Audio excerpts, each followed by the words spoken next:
Hello, and welcome to the live Packaging Impressions webinar, The Changing Role of the Designer in Label and Packaging Production, sponsored by Adobe. I'm Linda Casey, Editor-in-Chief of Packaging Impressions and the host of today's event. Before we get started, let me take a second to point out the Resources widget at the bottom of your console. It looks like an open book. If you missed the Tech Tips video we played leading up to the webinar, you can always click this widget for more information on how to use your console and access other webinar resources, such as today's slides. Here today to discuss the changing role of the designer in label and packaging production, we have Mark Lewicki, who is a Senior Product Manager at Adobe. We're so lucky to have Mark with us today because he has a wealth of knowledge about the intersection of design and label and package production print. Mark has been a senior product manager for the Adobe PDF print engine since the launch of the PDF print engine 1.0 more than a decade and a half ago. Prior to joining Adobe, Mark worked as a prepress operator in offset and flexographic production. As system architect in the 1990s, he designed and built a large-scale pre-press solution for retail catalog production, integrating best-of-breed technologies at a time when single-supplier turnkey solutions were the norm. In 2000, Mark moved to product management, first in digital asset management, then back to his pre-press roots as a member of the Adobe print family.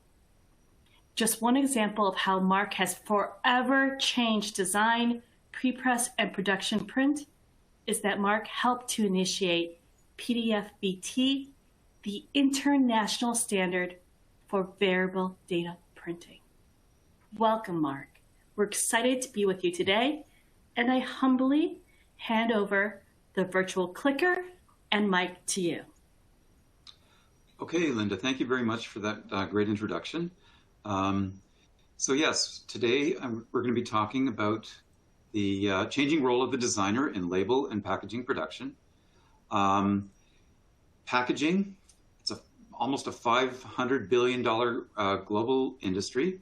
Probably more than half of all global print revenue is packaging in all the different verticals. And every one of those packaging jobs starts with a designer. So the stakes are very high. And that's why this session today is so important.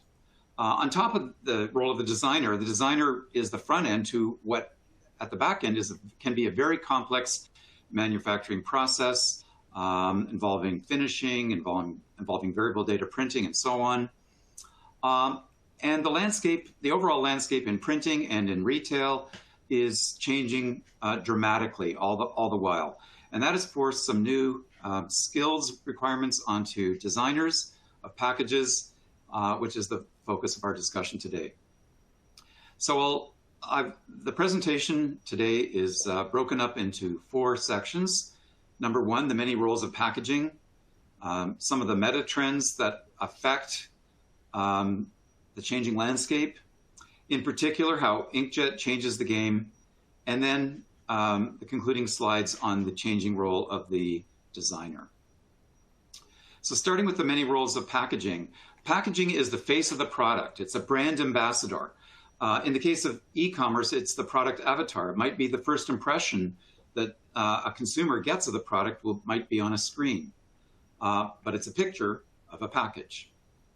The package is intended to reflect the contents within, the quality of the product, and can be part of the unboxing experience, which is getting a lot of play on YouTube, where people actually share their experiences of opening a new product.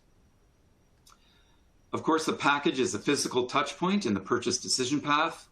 Consumers are drawn to good design. So therefore, design is a weapon in the battle for customer attention. And this battle is only intensifying with all the different forms of media that consumers have to contend with every day. So it can be in many cases, a form of competitive advantage. And of course, packaging is literally a physical touch point because you can touch it. And there's therefore an opportunity to add some tactile aspects to help persuade a consumer to make that decision to purchase the product. And in marketing, we speak of this customer journey from awareness to a decision to final purchase.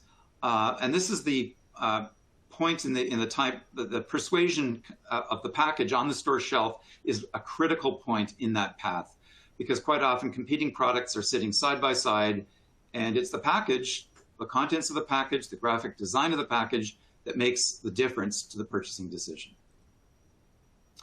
The package, of course, is also a delivery container and an opportunity to communicate some marketing and about the package. And delivery containers now are facing the added stress of being delivered by robots and, in the case of Walmart, even by drone. So that's, I think, it's still in the testing phase, but the package is there and it has to withstand all these stresses of not just normal delivery, but some of these new high-tech deliveries. The package is a media platform. As I talked about the power of persuasion on the store shelf, but it also plays a role in the home. After the purchase, the package continues to broadcast that message of the product and reinforce the brand. Think of it as a display ad, but inside your house, inside the consumer's house. Of course, the package can also be a vehicle for purchase transactions. At point of sale, the barcode, of course, on the package is used to register the purchase. There are some interesting new technologies, like from Digimarc, where the barcodes are actually not visible to the human eye, at least not unless you take a magnifying glass, but are buried into the design of the package in a type of error diffusion. And Digimarc is known for this technology. Amazon Go is a very interesting example of how the package is actually used for a vehicle for a purchase transaction. Amazon, of course, built their empire on e-commerce, but they've opened up a few brick and mortar sites, and they're doing things a little differently. The consumer walks in, and I guess I'm not sure whether they tap a card, but all purchases are made simply by the act of putting the product into your shopping basket. How do they know what products you're putting into your basket? There's literally dozens or hundreds of cameras in each store, and they're recognizing the package as it moves from the shelf into the basket. So literally the package itself is used to identify. It's not a barcode, it's the design of the package that is picked up by cameras and triggers a purchase transaction. The package, of course, can also be a gateway to product information.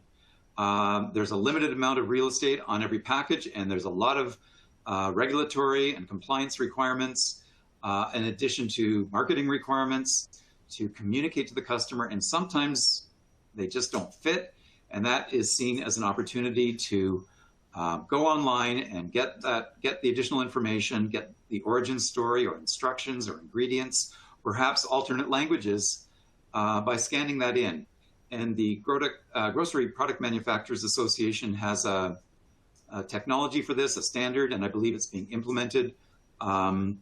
There's also an interesting company called ScanTrust, which has a number of very interesting solutions for consumer packaging goods suppliers to extend the package with online mechanisms, both for marketing and other purposes.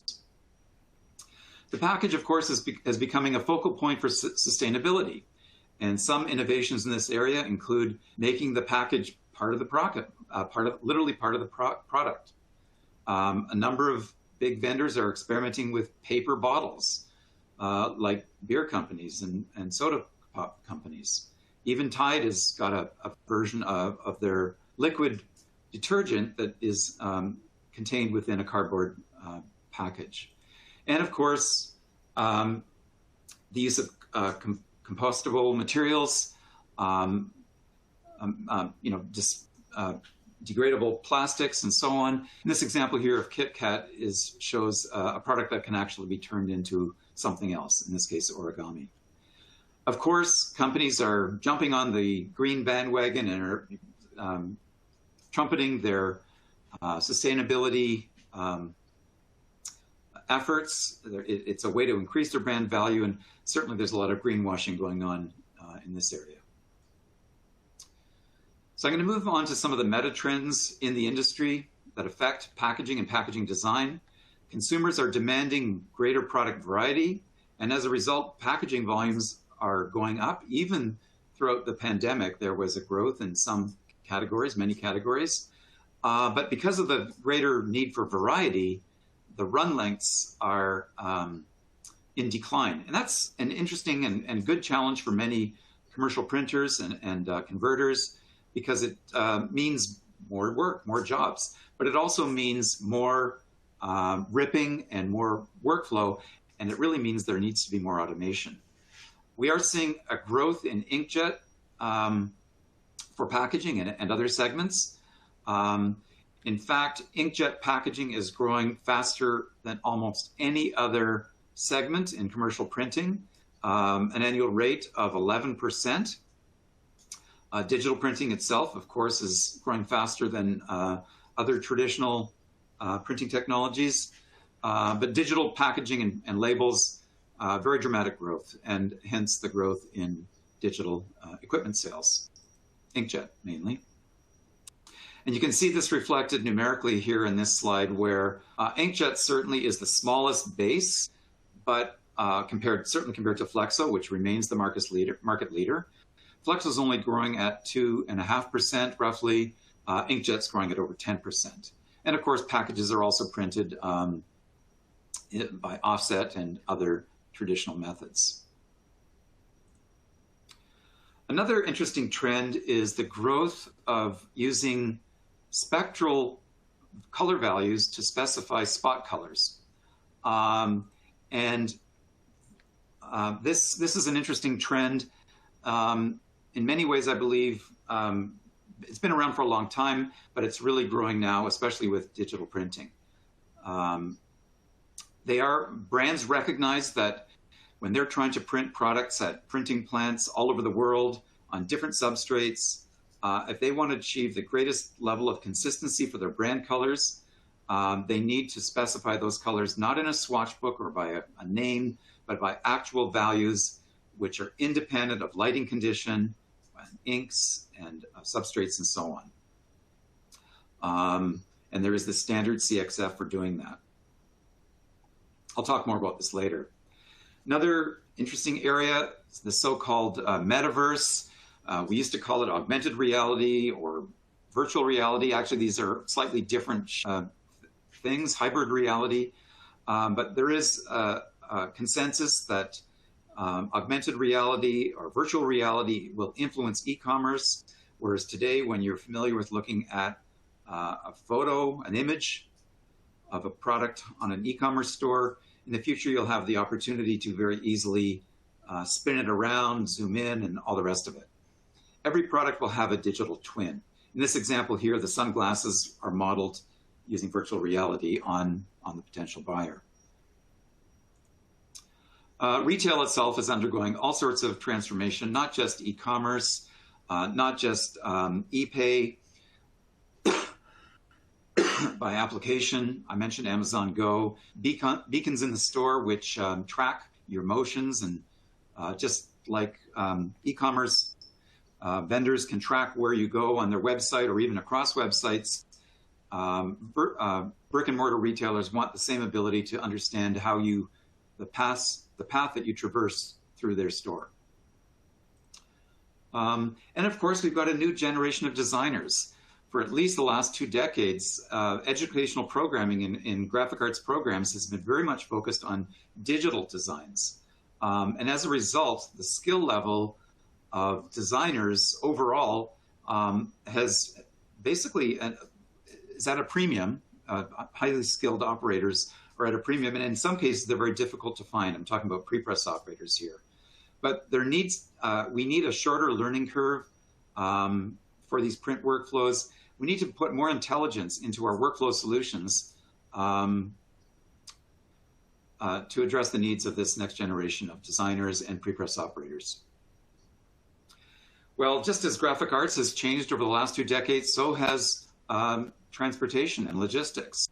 The digital revolution has enabled a far more granular approach to moving physical objects. And today it's possible, quite possible, to target a palette of products for an individual store. And that opens up the opportunities of perhaps targeting the message of those packages in that store or that city or that region uniquely, and that's where printing comes in and industrial printing comes in. And that's kind of where I'm going with the next few slides. We're in this stage where we're moving, in many cases, from mass manufacturing with very good economies of scale to mass customization. These can command a premium price and in some cases a premium profit. We're moving from centralized manufacturing and transporting things around the world to more local manufacturing, which means potentially more local printing of these products. We've got a very strong emphasis on sustainability, and in Europe they are putting forward this idea of Industry 5.0, which puts green initiatives at the center of the factory. Automation I touched on earlier. It's becoming critical, especially as job lengths, run lengths are declining, and the skill level of operators is in short supply. We need more automation. We need smart manufacturing. We need factories that you can run fully automated without any touching, without lights, without even turning the lights on. And that means, especially for jobs that change, much more automation right from the very beginning, right through the end. This ties into the whole just-in-time manufacturing, which means a number of different things: smaller batches, shorter lead times, more agile and local, more synchronized supply chains, everything just arriving and departing on much tighter schedules. So all of these trends, there is a common theme to some of them, and that is inkjet, which kind of changes the game. And I want to just drill down a little bit more on that. But before I do, Linda, maybe we can poll the audience.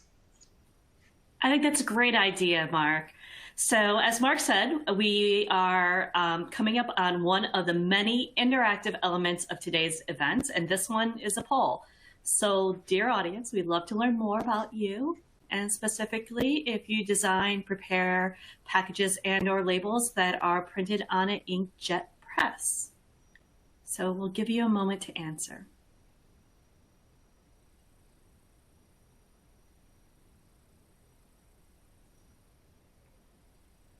Okay, and let's go back to Mark to learn the results of the poll.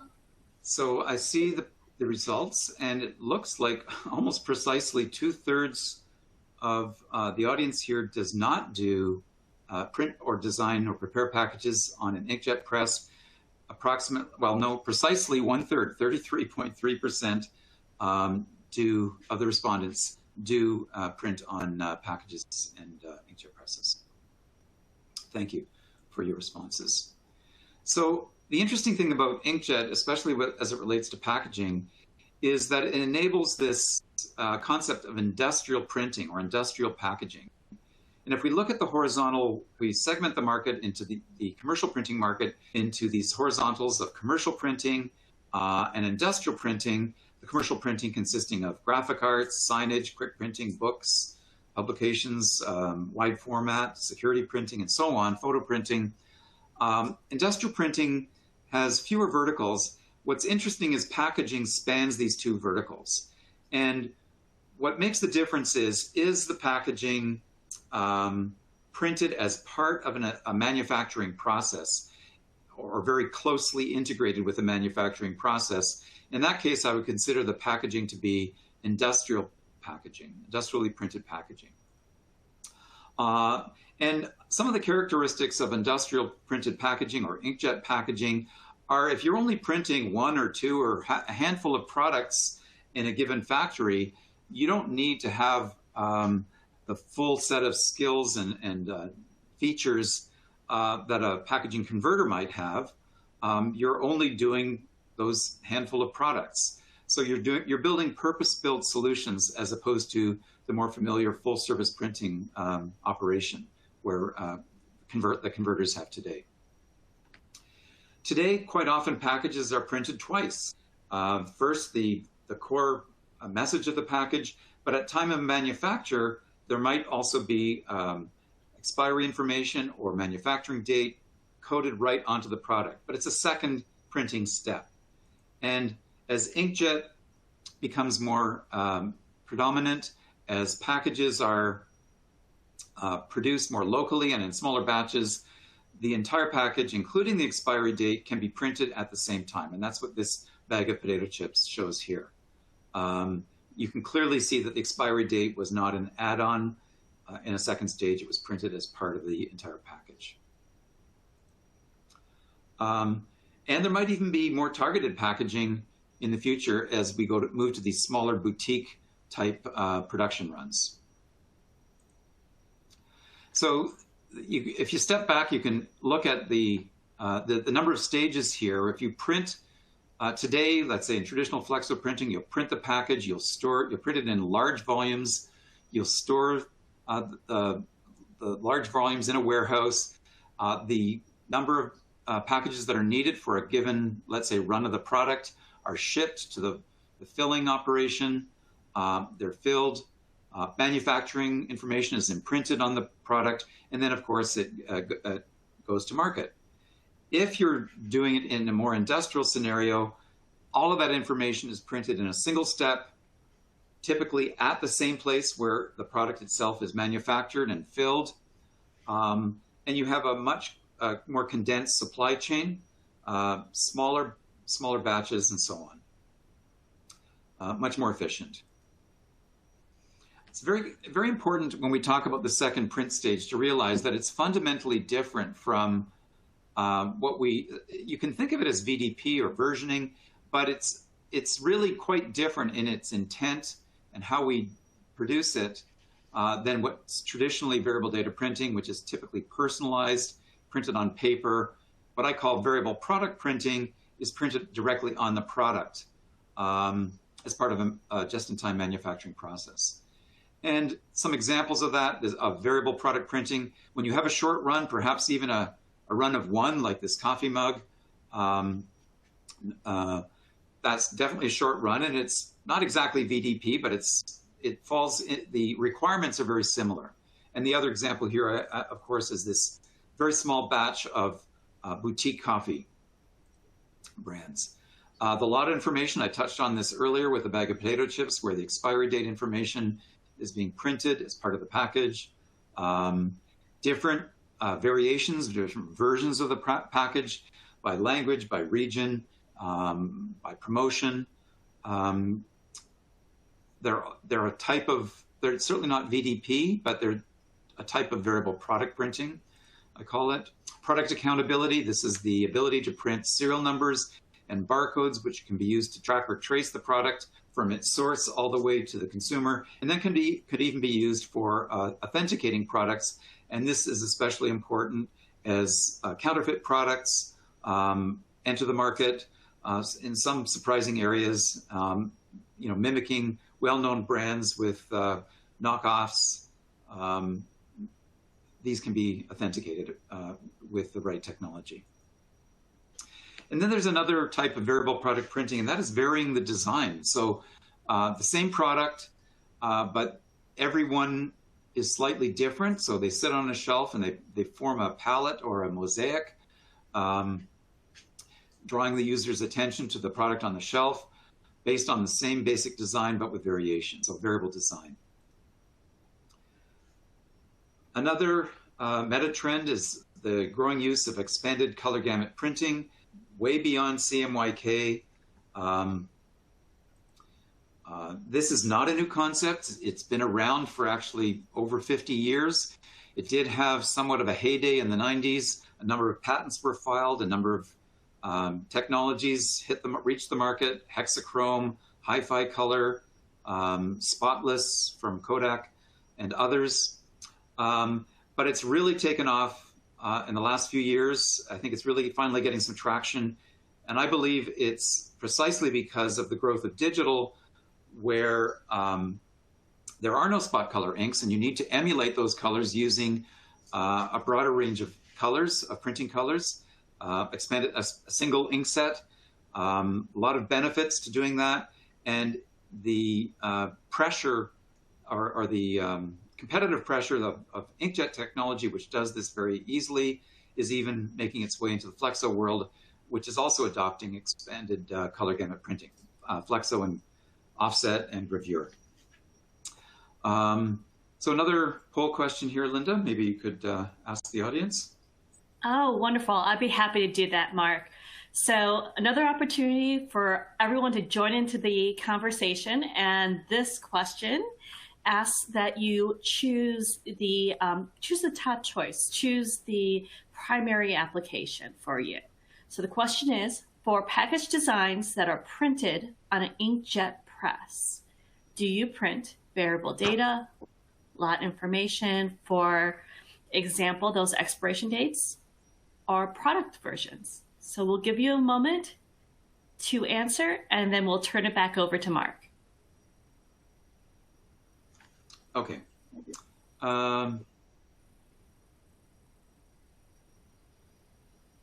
Okay. I can see about a quarter of the audience has responded, and I'm seeing that their product versions, of course, are about at 45%, lot information and variable data, both sitting at about 27%. Thanks, Linda. I'll move on. Inline and nearline embellishment and finishing is a way to really attract attention to a product. There is additional cost, but there's also additional return. There's quite often a very good return on investment. There's been an interesting trend in the market where new presses are coming out that can actually perform these functions in line. The traditional method would be to print ink with inks on one press and then maybe add embellishing with a Scodex or another device. But we've seen most recently the Bob's Digital Master, for example, which can do ink printing, CMYK printing, but also foiling and varnishing and even cutting. Similarly, MGI has a press that can both print and varnish and other types of finishing. So more of these things can be done inline, and of course they can be done nearline. That's definitely a growing trend. So now moving into the final section on the changing role of the designer, and then I believe there'll be some Q&A. So packaging, probably more than any other type of commercial printing, is a very collaborative workflow. The brand owner is involved, the designer is involved, there's a pre-press operator, there's a package engineer who creates the CAD for the structure of the package, and there's a function here I'm calling pre-press designer, and that's not really a designer, but somebody who sort of bridges the gap between reproducing the package on press, and sort of sits between the designer of the package and the pre-press operator. In many cases, it could be a dedicated function or even a different company than the pre-press house. The designer is at the center of all of these operations, this very collaborative workflow. Not only is the workflow collaborative, it's very iterative. There are many review and approval cycles. At each cycle, there is potential changes. Some of these changes may look quite minor, but could result in major rework. I have heard examples of, 10 or even 20 different cycles. The stakes are so high with packaging that that's not unusual or not unheard of in any case. The key point is that everything comes back to the designer to make those changes, and the designer is working in Illustrator. So ultimately, Illustrator becomes kind of the central point where the process of designing that package takes place. And this is very familiar to everybody in the workflow. It's not new. It's Adobe's actual first product after Adobe PostScript, of course. The first GUI-based illustration product. All of these changes that I've discussed today present a range of challenges and new opportunities for designers. They have to, in many cases, work blind. They have to rapidly build consensus among all of the job stakeholders. They might be designing in 3D or for the metaverse. They've got to integrate design and production. In some cases, they'll be designing for variable product printing. They might be designing for expanded color gamut printing and other types of specialty printing. And of course, they need to design for scale, for sustainability. So the packaging structure, they work typically on a flat die-line-based design, but they don't necessarily get to see, the designer doesn't necessarily get to see how that will look when it's all put together. And this applies to folded carton printing and corrugated cardboard printing and shrink sleeves and pouches and so on. There's often a benefit to seeing how it all comes together to ensure that nothing is designed that is going to be some structural element will sit on top of it.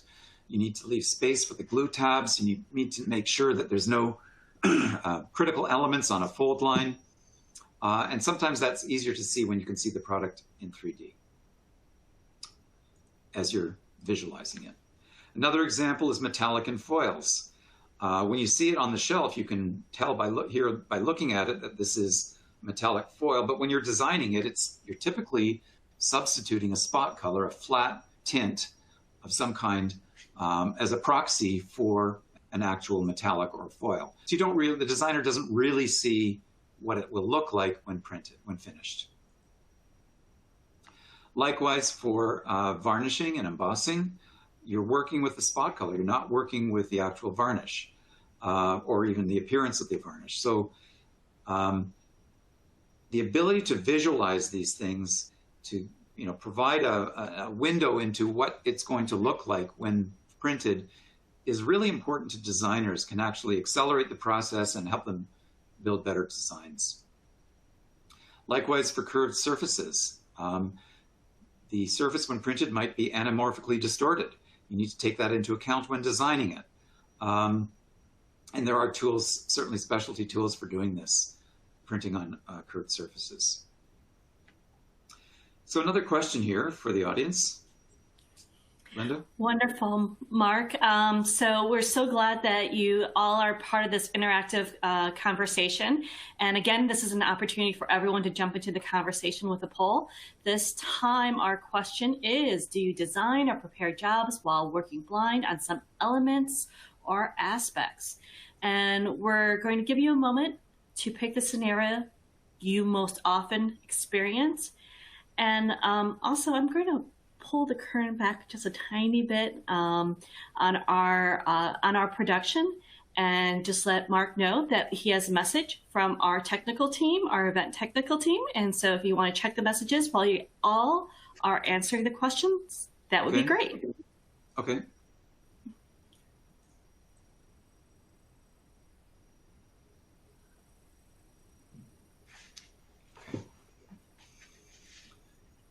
Okay, very good.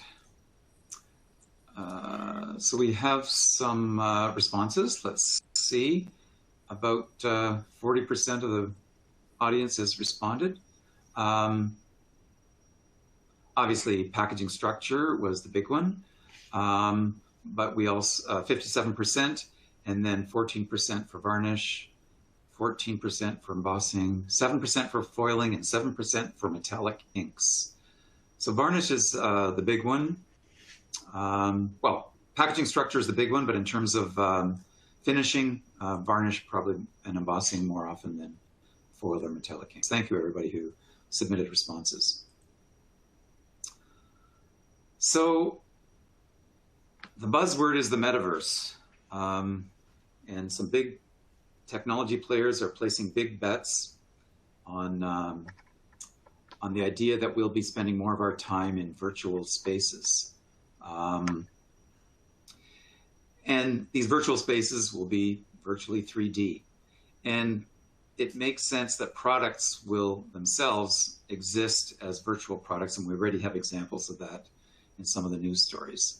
So 3D representations of products will become more and more important if this metaverse really takes off.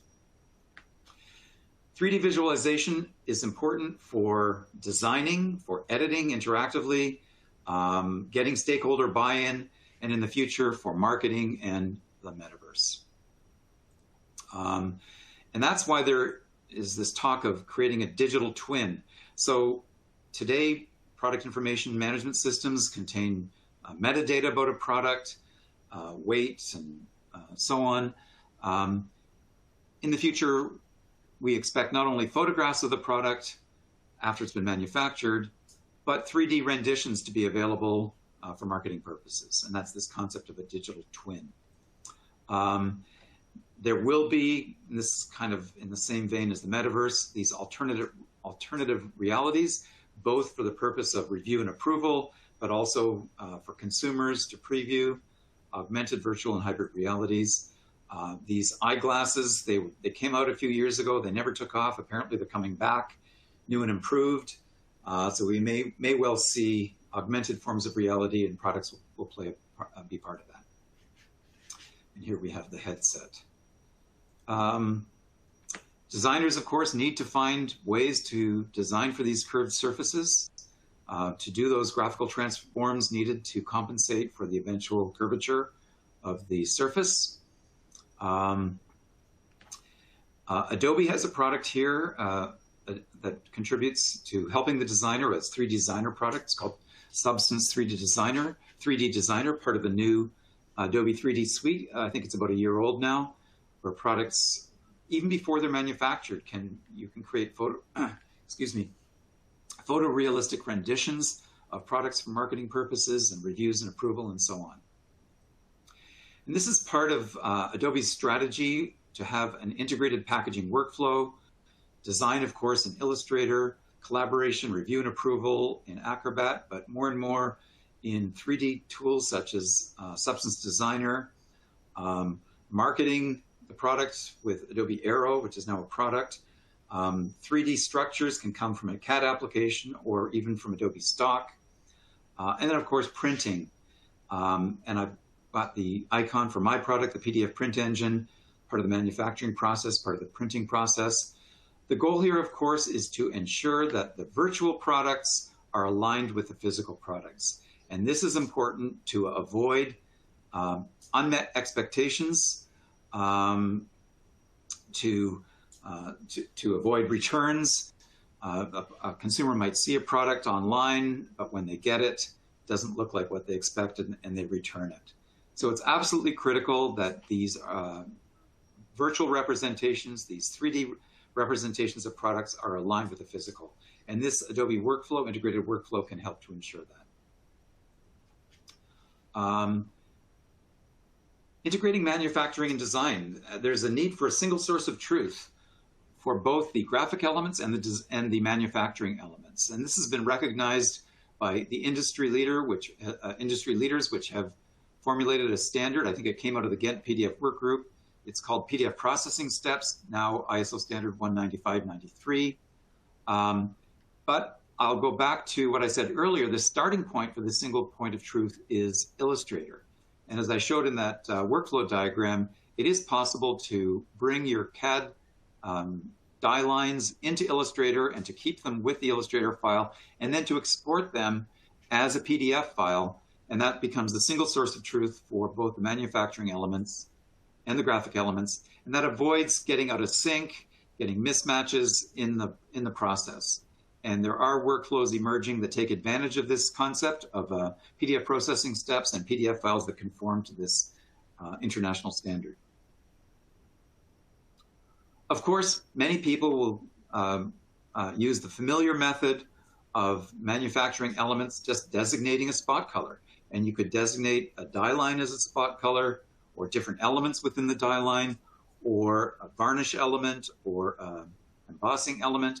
All of these can be designated as spot colors. People know how to use them, both from the design side, even if they're working blind, and from the prepress side. And the latest version of my product, the PDF Print Engine, has new capabilities to take advantage of this single source of truth idea, integrating manufacturing and design, both using spot colors and using the PDF processing steps method, the ISO standard. Having an integrated workflow is actually one of the essential ways of ensuring consistency and predictability, which results in reliability. And the Adobe workflow, using Adobe Creative tools in the Creative Cloud, such as Illustrator and Photoshop, using Adobe Acrobat to manage the job and to print it. The point is the same core technology is used to create, manage, and print the package, and that results in greater reliability. And that's one of the core strengths of the PDF Print Engine and the entire Adobe packaging solution. Designer, of course, needs to design for variable packaging, and the key requirements for tools here is they need to be easy to use. Many of the familiar VDP tools are overly complex. They cost a lot. The requirements are, in most cases, very simple. They're serialization, either with serial numbers or barcodes, in some case random numbers, variable designs, rules-based designs, and versions. Packaging designers need to become familiar with these tools and to enable these workflows of the future where variable products are part of the picture. Designers need to design for extended color gamut presses. There may not be a lot of changes to how they conceive and build the design, but they need to use ICC profiles for all elements, including photographs and graphics. In some cases, they might be printing on an extended color gamut press. They need to be able to display that on their monitors interactively so they can preview both the spot colors and the graphics and images. And it also is, you also need to represent these spectrally defined spot colors as part of an extended color gamut workflow. Designing for specialty print, I think 3D will really help here. Today, in most cases, designers are working blind. And I think this is our final poll question, and we're very near the end of the deck. Linda, it's a yes or no question. Please ask the audience. I'd be glad to, Mark. So as Mark said, this is the last poll for today's event, but it won't be the last interactive part of today's event. So stay tuned because we'll soon be at the live Q&A portion of today's event where you can tap into Mark's expertise with questions of your own. But in the meanwhile, our question for you is, do you design, prepare, or print packages or labels for single inkset printing? Give you a few seconds to answer.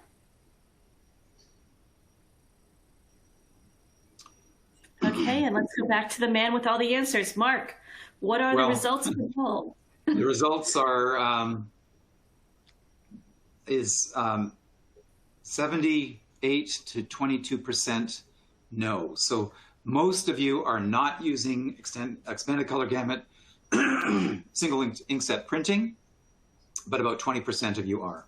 Very interesting. I expect that number to grow. If I were to give this seminar in a couple of years, I expect it would, the yeses would be certainly higher than 20%. And my final slide, designing for sustainability. In many cases, designing for these new materials, there's a requirement, for example, to make the materials a single material, not cardboard with a plastic wrapping with some foil on it. That's harder to recycle. They've got bioplastics now. They have different characteristics. Designers need to take them into account. Designing products that can be reused. Inks are changing.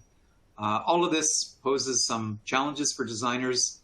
With that, I will conclude the presentation. We can open up questions now. Linda, I'll let you moderate. My email is on the screen if you would like to follow up after the seminar with any questions. But let's take the questions live for now. Okay, so thank you, Mark. We've covered quite a bit of ground on the changing role of the designer in label and packaging production today.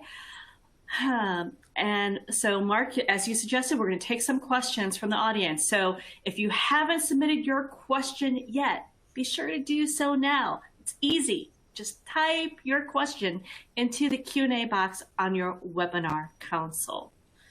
Okay, Mark.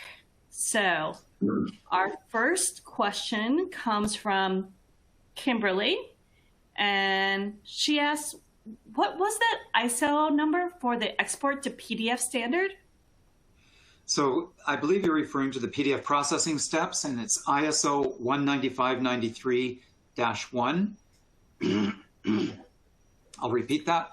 ISO 19593. Let me just take a drink here. Okay, and while you're taking a sip, I'm going to go to the next question. And so Letitia from Exploding Kittens, what a fun brand. What is considered a max quantity for inkjet printing? Well, I guess excuse me. I guess it also depends on the nature of the job. If the job has serial numbers or other types of variability, there is no max, there is no limit, there is no upper limit. You need inkjet printing to produce any of those types of variable product printing.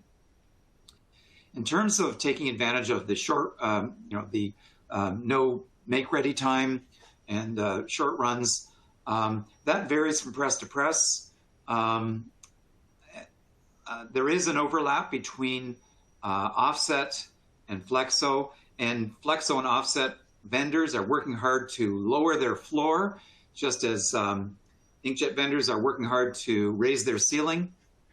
For example, in the area of flexo printing, one way to lower the floor of the minimum number of jobs that are economically feasible to print on flexo plates. Of course, you have to produce the plates, but if you can avoid changing the inks, that saves a lot of time, which is one of the big selling points of inkjet.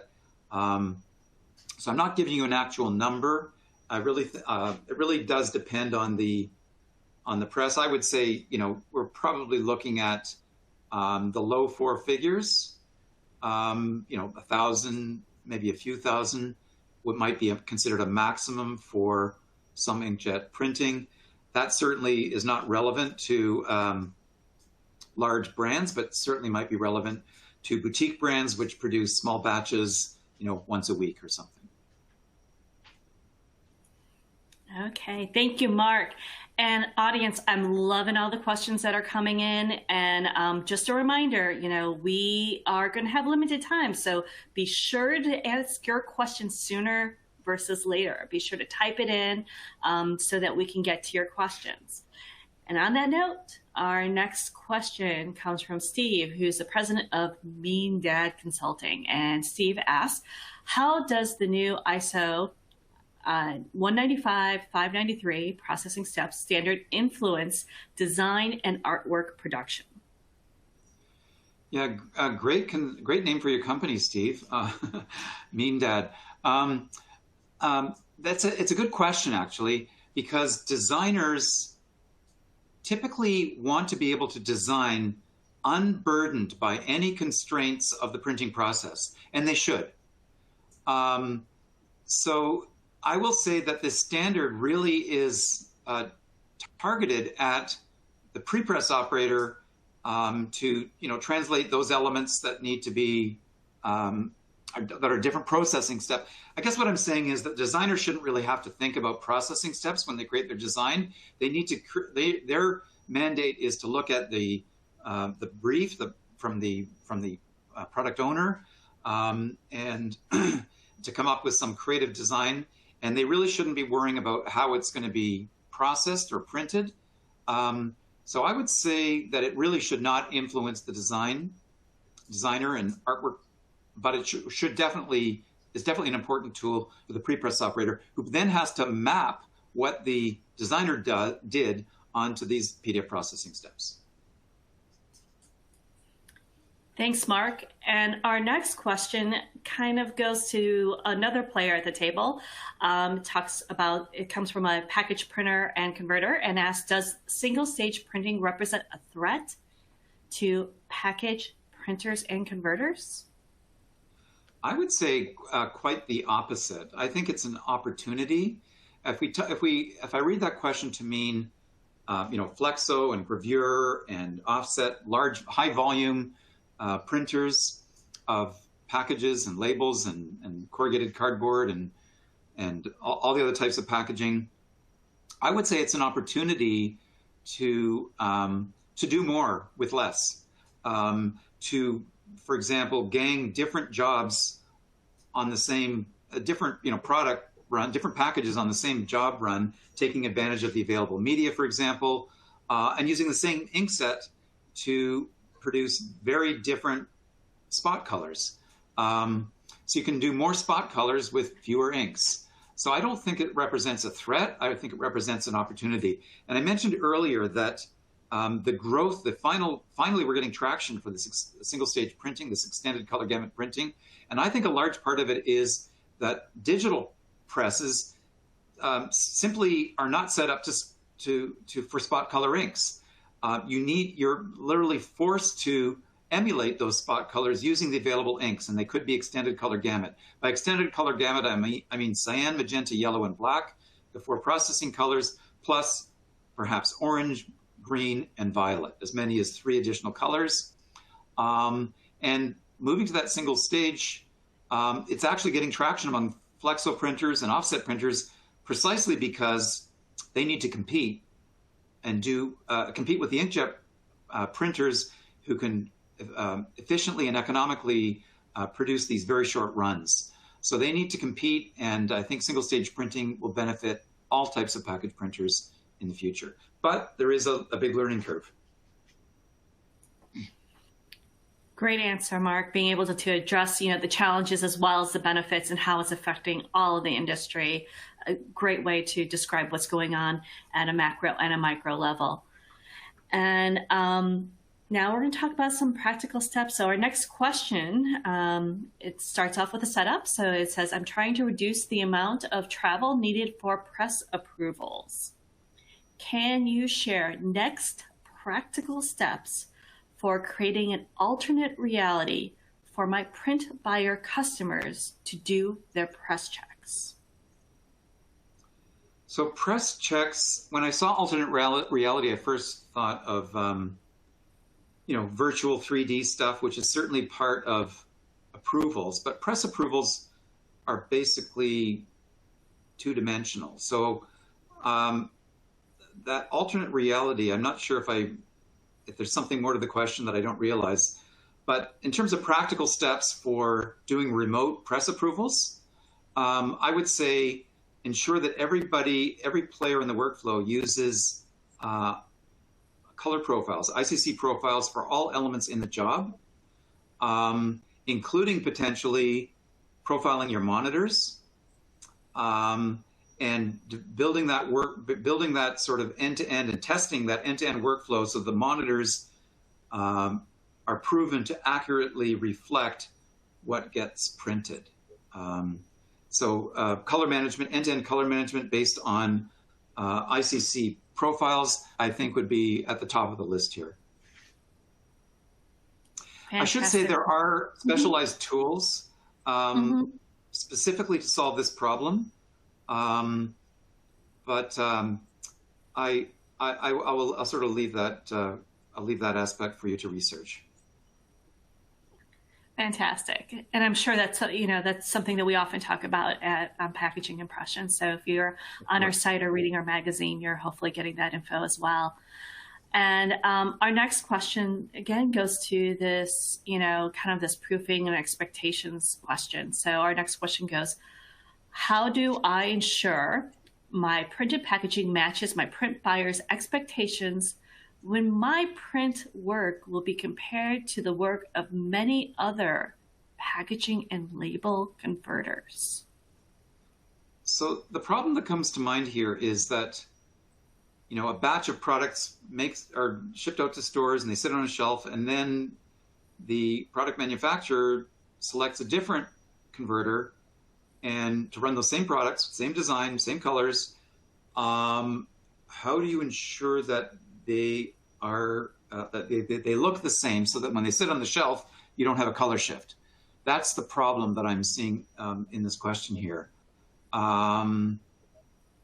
And the real question, one of the things you need to answer is, which is the true reference point? Which is the one you're trying to match, the original or the new?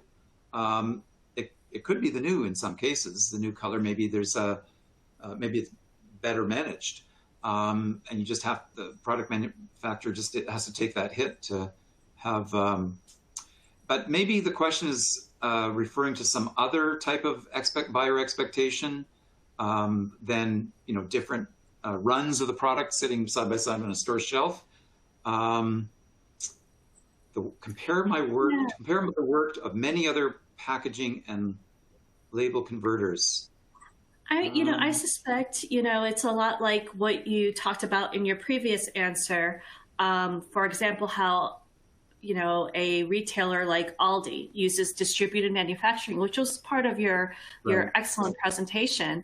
And they use multiple manufacturers to co-pack, and then also multiple packaging manufacturers. Okay, yeah, that's very true. So a single manufacturer might have a product printed by many different printers in different regions, or even across different plants in the same region. So how do you match their expectations? I would say, certainly for spot colors, make use of spectral colors, either through a service such as Pantone Live, or distribute your corporate colors or the brand colors to every prepress operator, every prepress house in the chain, to ensure consistency across different being printed on different places.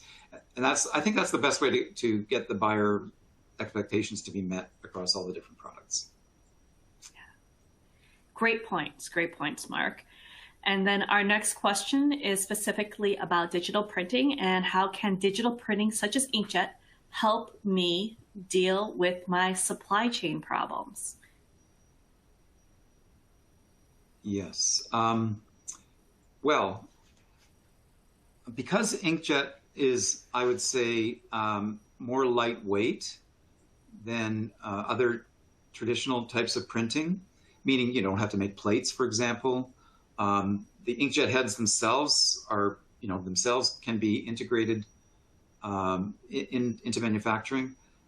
So the question there is, how can inkjet? What was the question again, Linda? So it's, how can digital printing such as inkjet help me deal with my brand's supply chain problems?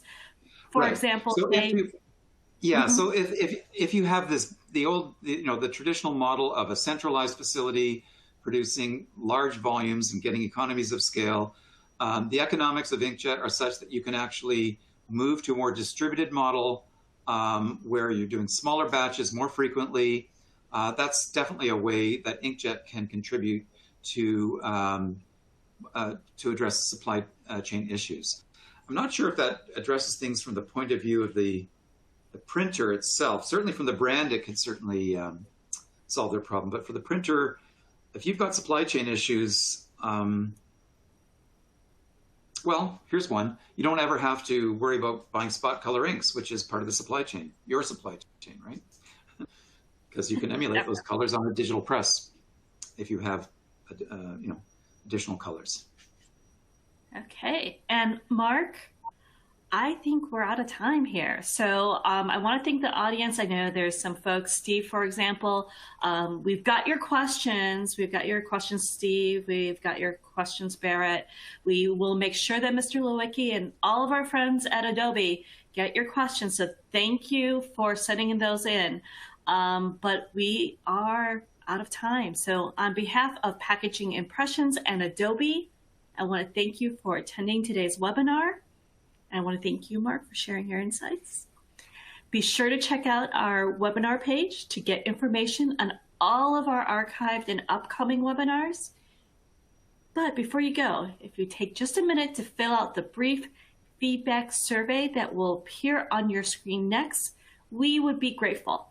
And the future you might be grateful because we use your feedback to influence the webinars we bring to you in the future. And on behalf of all of us, we hope to see you at the next Packaging Impressions webinar. Thank you all. Thanks, Linda. Bye, everybody. Thanks for coming.